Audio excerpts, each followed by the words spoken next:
Let me go out this room for 10 minutes, yeah? Because my ADHD, I can't help it. I can't help it, my ADHD, lad! I can't help it! My ADHD, I can't help it! Put it down! Tell me! Put it down then! Put your phone down!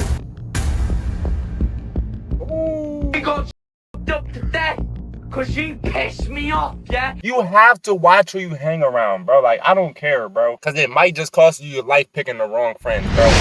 Sensitive content. I'm gonna get a long time for stabbing him up, but he was a nonce and a lot of people were after him, yeah? Man's hand all covered in blood, yeah? Man's gonna get loads of time for stabbing him up, yeah? But he was a nonce and loads of people after him, so I did the man a favour, innit? Two friends, Kyle, Wally, and I'm gonna keep it a bean, bro. Any boy from the UK, bro, I get that's y'all lingo, but that shit is nutty, cuz. Like, we don't even understand. That's not English, bro. What are y'all speaking? You know what I'm saying? Like, Mark Jones came together to watch the European Football Championship. That shit flooding, man, yeah. A night meant for celebration. But what began as a casual gathering soon descended into horror. In a shocking turn, a heated clash erupted between the two, ending with Kyle being stabbed through the heart in the very home he welcomed his friend into. As Kyle lay dying, his body was ruthlessly stomped and kicked. A brutal assault, chillingly captured and broadcasted on Snapchat for the world to witness. In the shadow of the 2020 COVID-19 lockdown, as the world retreated indoors and streets fell silent, 17-year-old Mark Harley Jones was descending into something far more dangerous than isolation. Mark's fascination with violence began to morph into obsession. It was knives that consumed his thoughts, blades in all shapes and forms. His internet history became a disturbing catalogue of weaponry, tutorials, and violent imagery. The more time he spent alone, the more his darkness grew. That's why it's the isolation shit. See, you feel me? When the vid happened, you know what I mean, back in 2020, niggas had to stay in the crib. You know what I'm saying? And I could already tell by Cuz's face that he was a virgin, my nigga. You wasn't already getting no bitches before. You feel me? You didn't really have too many friends. You wasn't getting invited to social events, nothing. You feel me? So when the vid happened, that shit made you even more isolated. You were just like, damn. You know what I'm saying? And niggas start letting their intrusive thoughts take over, bro. That's what I tell y'all, bro. If y'all got kids, make sure your kids get outside. Make sure you put them in some extracurricular activities or some sports or something. Do something with them. Just don't let them stay in the crib all day, bro. Please, bro. The 23rd of June, a disturbing video surfaced on TikTok. A cryptic, unsettling clip posted by an account believed to be owned by Mark. In it, he delivered a chilling message, a declaration of intent, a desire to stab his own father. Roses are red. Mark stabbed his dad out of hate. Yeah, I'm going sent to prison, great. What had once simmered beneath the surface had now erupted into plain sight. Mark's violent intent was no longer hidden in the shadows of his mind. It was out in the open, and he didn't seem to care who knew. Associates claimed Mark was carrying knives regularly, brazenly flaunting them like trophies. Now, I'm gonna be honest, this is the UK, so niggas do that on a regular, you feel me? In the US, it's a little like, it's more common to see blicks. You know what I mean? But in the UK, they do that poker shit all day. But if a bull said that he stabbed his dad or he's about to stab his dad or whatever, you should immediately stop being Cuz friend. If you don't take that sign right there, my nigga, if you don't take that sign, he's giving it to you. That's literally God coming down saying, here, bro, I'm literally showing you the type of person he is, bro. Take a person for what they show you. Do not wait till it's too late and try to be like, oh, damn, I didn't know. I had faith in him. I believed he was going to change. No, bro. That nigga been thinking like, come on. Stop. One snap. It's just like the bitch that get cheated on 4, 5, 6 times, still talking about the nigga change. He's not going to change, my baby. He cheated. He's not going to fucking change, bro. Like, what is wrong with you, dude? Like, come on. Nigga done got a whole bit pregnant on you and all types of shit, talking about he won't do that again.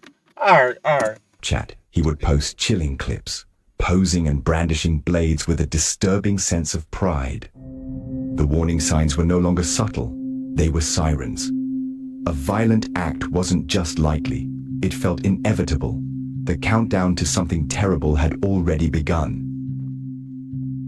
July 10th. The Euros were reaching their fever pitch.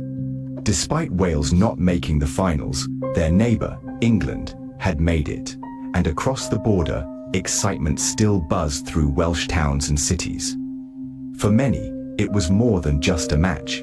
It was an event, a welcome escape from the lingering shadows of lockdown. Amid the atmosphere, Mark Jones and his longtime friend Kyle Wally were making plans of their own. The two had known each other for years, and both enjoyed watching football. As talk of the final dominated every conversation, Kyle invited Mark to come and enjoy the moment together. Mark agreed, and the plan was set for the following day. You know? And that's another thing, like, when you have friends for so long, you tell, like, here's how people think, like, say if they got a friend since 3rd grade, and now they're in 9th grade, you know what I mean? They tend to think that the person is going to stay the same as they was when they was in 3rd grade. So all the things they like to do, how they thought, how they acted, how they moved, who they hang around, their morals. They think that all that shit is going to stay the same. No, it can change. A person can change, like, later down the line and start doing different things, become a different person.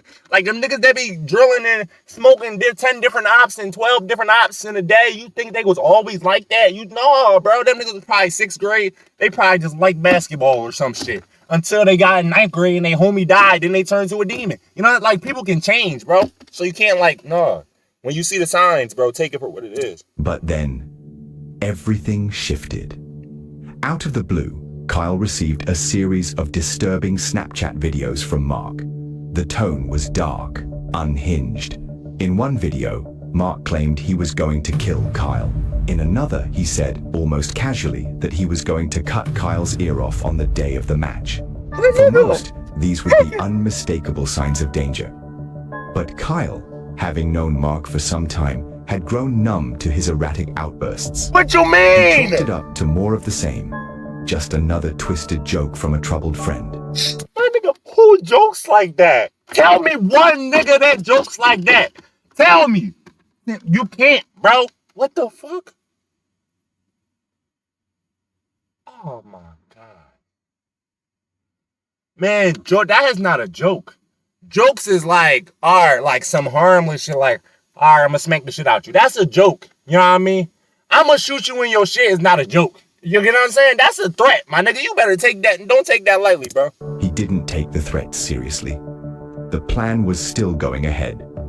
But what Kyle didn't realize was that this time, Mark wasn't joking. Yes. He was never joking. He was never.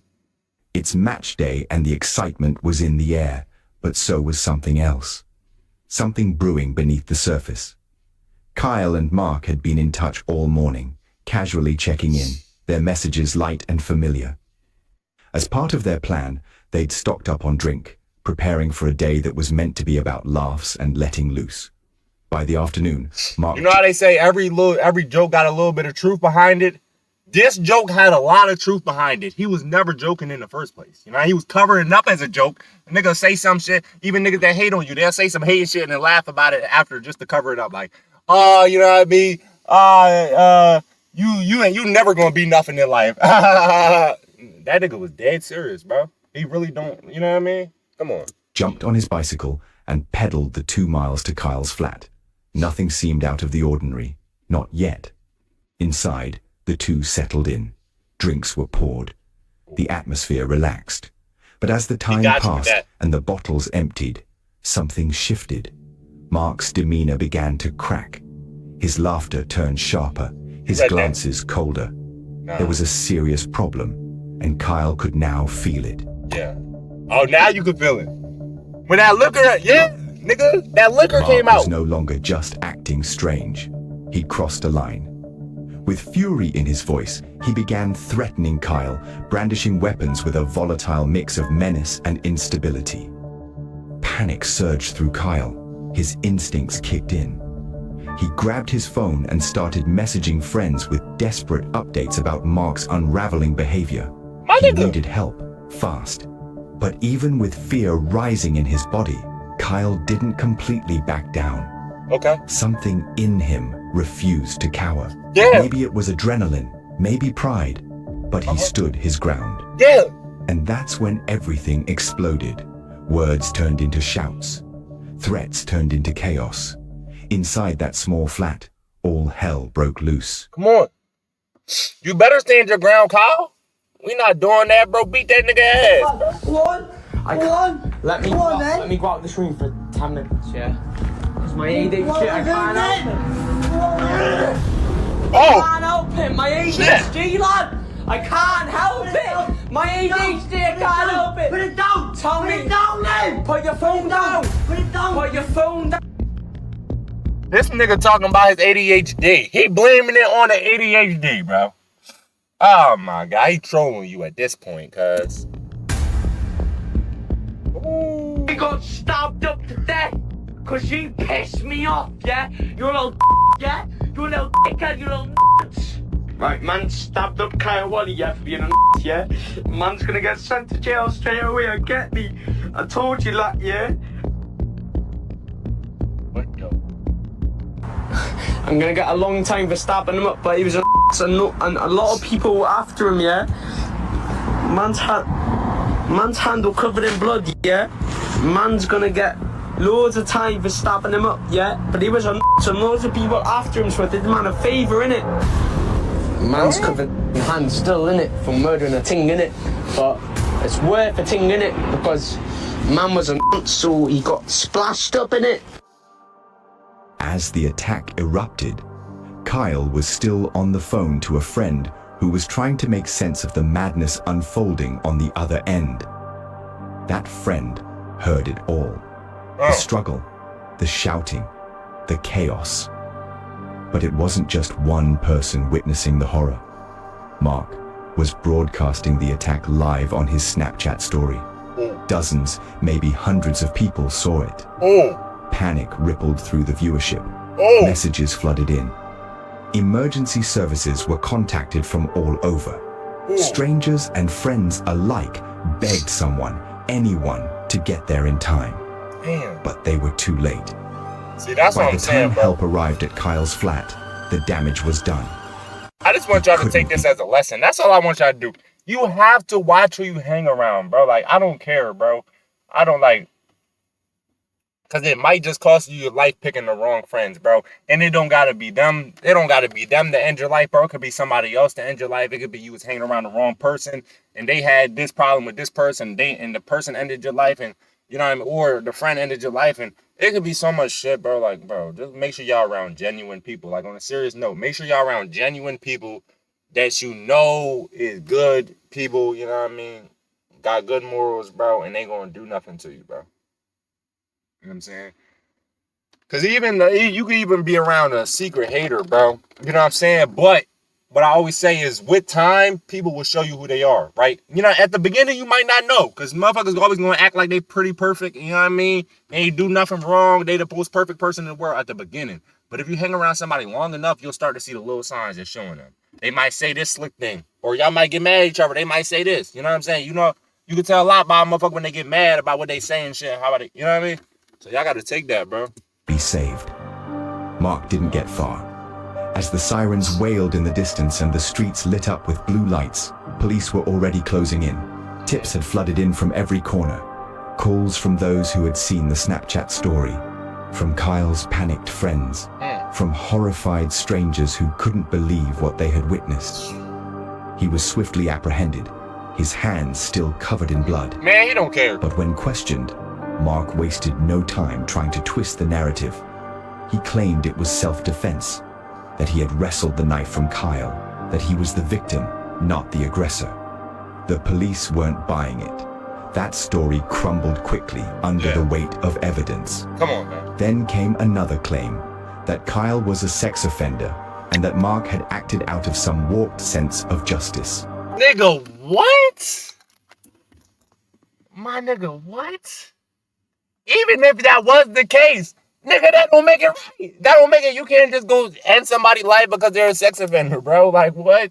That's like, nigga, you fucking, you know what I mean? Superhero and shit, and you trying to save the world and shit. Nigga, what, bro? You can't just go end it, nigga. Hey, man, just stop asking him questions, bro. I hate when the police do that. When they know they got a criminal right there. They know what he did. They know he crazy. They know, you know what I mean? And they still asking him, what happened, bro? We saw what happened, bro. Just take his ass, put him in cuffs. You know what I mean? Throw him in a hole, never let him back out. You know what I'm saying? He don't deserve to get back out, bro. The fuck? Y'all doing too much. That, too, was false. Of course. Kyle had never been convicted of such crime. It was a desperate lie, one of many. In court, Mark showed no remorse. He pleaded not guilty, but the jury saw through it. They found him guilty of murder. He was sentenced to life in prison. Thank you. But in a shocking decision, the judge handed down a minimum term of just 16 years before parole eligibility. For some, justice... Judge Judy, I'm gonna be completely honest with you, and I can speak on this because I watch a lot of murder cases and videos like this. I done seen it time and time again where a bull go in prison, he do 20 years, he do 25 years, some even do 30. They get back out and they smoke another 10 people. You get what I'm saying? They smoke their homie, they smoke their mom that was giving them the jail calls all time when they was in there putting money on their books. They come out, they go back on a rampage and smoke her. You get what I'm saying? He's gonna do the same thing. I can almost bet it. I can almost bet money on it. When he get on parole, he's going after somebody. But it is what it is. That's your call, not mine. But for most, it felt painfully incomplete.